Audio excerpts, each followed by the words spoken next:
I don't know Bangladesh এই situation থেকে comeback করতে পারবে কিনা।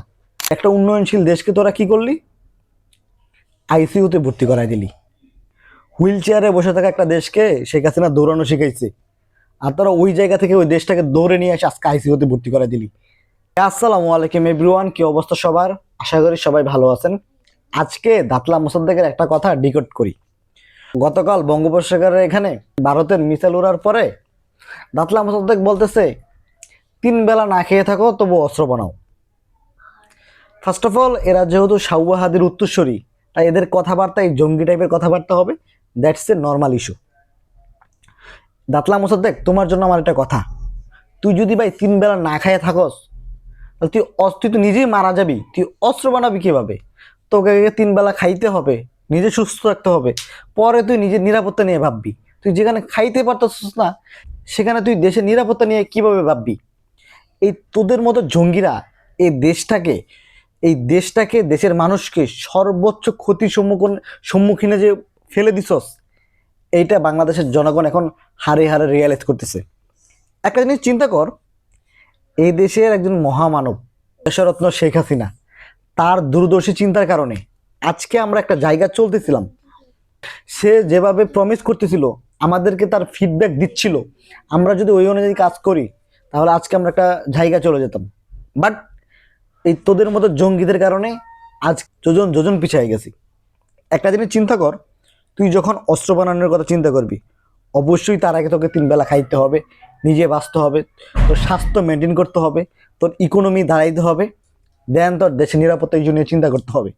যতদিন পর্যন্ত তুই দেশের নিরাপত্তা ইস্যু নিয়ে দাঁড়াইতে পারবি না, ততদিন পর্যন্ত তোকে ওই জিনিসটা মেনটেন করতে হবে। তোর উপরে যারা অ্যাটাক আসতে পারে, এই টাইপের যারা আছে, তাদের সাথে অবশ্যই সুসম্পর্ক মেনটেন করতে হবে।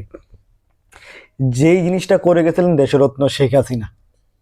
একটা জিনিস চিন্তা কর, দেশরত্ন শেখ হাসিনা যখন 2008-এ ক্ষমতায় আসে, তখনই কিন্তু তিনি চিন্তা করতে পারতেন যে ইটস ওকে, আমাদেরকে এখন অস্ত্র বানাইতে হবে, আমাদের নিরাপত্তা নিয়ে ভাবতে হবে।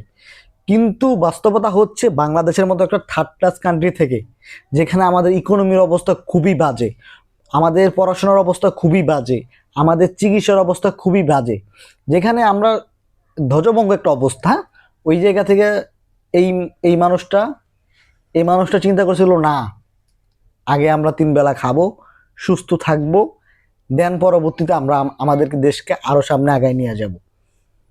তো উনি ওনার মতো কাজ করতে যাচ্ছিল।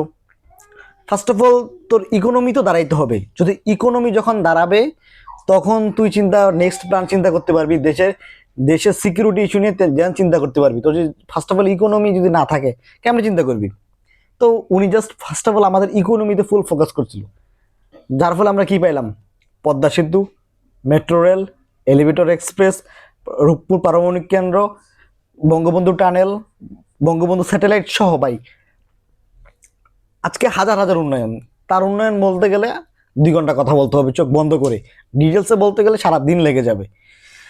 এই যে একটা মানুষ এভাবে চিন্তা করলো যে আমাদেরকে সে প্রমিস করছে 2021-এর মধ্যে আমাদের ডিজিটাল বাংলাদেশে নিয়ে যাবে। 2021-এ আমরা অলরেডি ডিজিটাল বাংলাদেশে শিফট করে ফেলছি। সে প্রমিস করছে 2024 সালের মধ্যে আমরা উন্নয়নশীল দেশের মধ্যে চলে যাব। 2024 আমরা অলরেডি উন্নয়নশীল দেশে চলে গেছি। সে আমাদেরকে প্রমিস করছে 2041 সালের মধ্যে আমরা উন্নত দেশে প্রবেশ করব। রিমাইন্ডেড, উন্নত দেশ, সিঙ্গাপুর, মালয়েশিয়া, আজকে যেমন আমরা মিডল ইস্টের কথা চিন্তা করতে পারি। উন্নত দেশ মানে আমরা বাহিরের দেশে যে কাজ করব না, বাহিরের দেশের লোক এসে আমাদের দেশে কাজ করবে।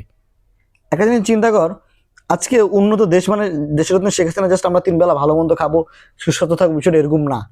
দেশের সিকিউরিটি ইস্যু নিয়ে কথা হচ্ছিল। সে আজকে পারমাণবিক অস্ত্র নিজে বানাইতে না পারতো, অন্তত এমন একটা জায়গায় যাইতো আমাদের উপর হামলা করতে আসলে কেউ চিন্তা করতো।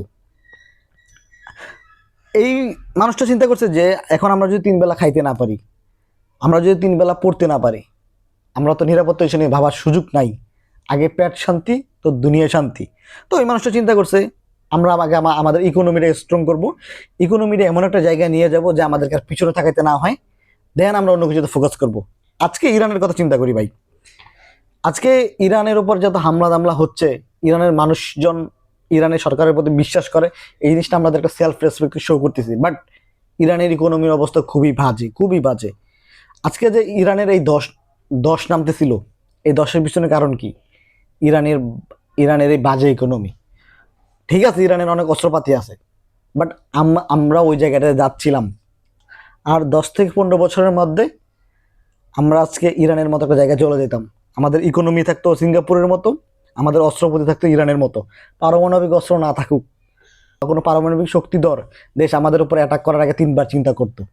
কিন্তু এই 2024-এ তোরা কি করলি? বাংলাদেশের বিলিয়ন বিলিয়ন কোটি টাকার ক্ষতি করে ফেললি। আর একটা উন্নয়নশীল দেশকে তোরা কি করলি? আইসিইউতে ভর্তি করাই দিলি।